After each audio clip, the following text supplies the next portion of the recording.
दोनों बहुत खुश थे। वह अपने हनीमून के लिए शिमला गए। हनीमून से लौटते ही विनय अपने काम पे लग गया। दोनों की ज़िंदगी हंसी खुशी बीत रही थी।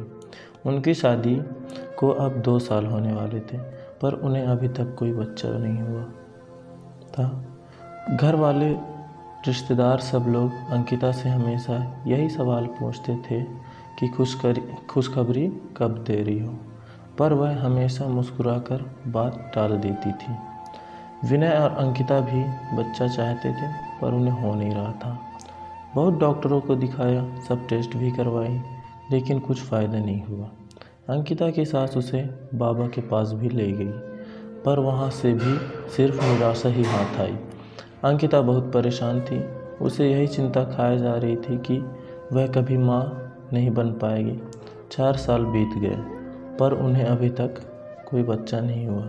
एक दिन विनय ऑफिस से लौटा तो उसकी माँ उसे चिल्लाने लगी कि तूने अपनी मर्जी से शादी की, अब देख रहा है ना कि बच्चा भी नहीं हो रहा, अब हमारा वंश आगे कौन बढ़ाएगा। लोगों के ताने सुन सुनकर मेरे कान पक गए हैं।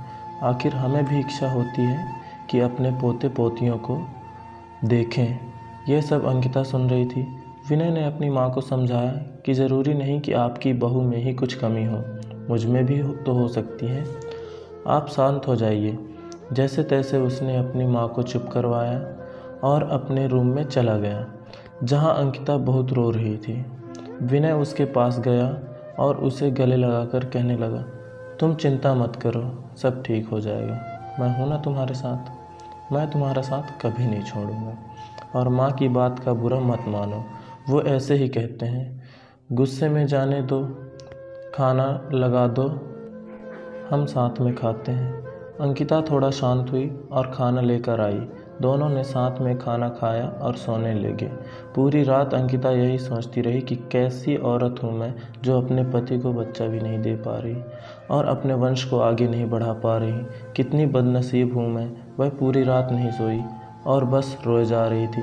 सुबह हुई, सब अपने अपने काम में लग गए।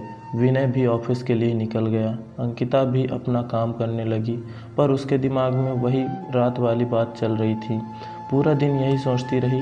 रात को जब विनय घर आया तो अंकिता ने उसे खाना दिया और वह दोनों अपने कमरे में सोने की तैयारी कर रहे थे। तब अचानक अंकिता ने विनय से कहा कि क्यों ना हम एक बच्चा गोद ले लें। अब हमें तो बच्चा नहीं हो रहा, क्यों ना हम किसी बच्चे को गोद लें और उसे माँ बाप का सुख दें और हमें भी बच्चे का सुख मिल जाएगा। विनय ये बात सुनकर बहुत खुश हुआ। वह दोनों दूसरे ही दिन एक दत्तक ग्रहण संस्था गए और वहाँ पूरी बात बताई। दत्तक ग्रहण संस्था वालों ने कहा कि आप एक फॉर्म भर दीजिए, जैसे जैसे ये सब जांच पड़ताल हो जाएगी आपको फ़ोन आ जाएगा। उन्होंने फॉर्म भरा और एक आशा के साथ घर लौटे कि शायद अब उनकी परेशानी दूर हो जाएगी। 6 महीने हो गए, उनको कॉल नहीं आया। विनय जब भी वहां जाता, वह लोग उससे एक ही जवाब देते कि कॉल आ जाएगा, पर इंतज़ार की घड़ियां बढ़ती जा रही थीं। अब अंकिता हिम्मत हार चुकी थी, वो पूरी तरह से टूट चुकी थी। विनय भी आखिर कितना उसको समझा पाता। दोनों थक चुके थे। उन्हें अभी कोई उम्मीद ही नहीं रही थी कि वह कभी माँ बाप बन पाएंगे। पर विनय ने अंकिता का साथ और कोशिश करना नहीं छोड़ा।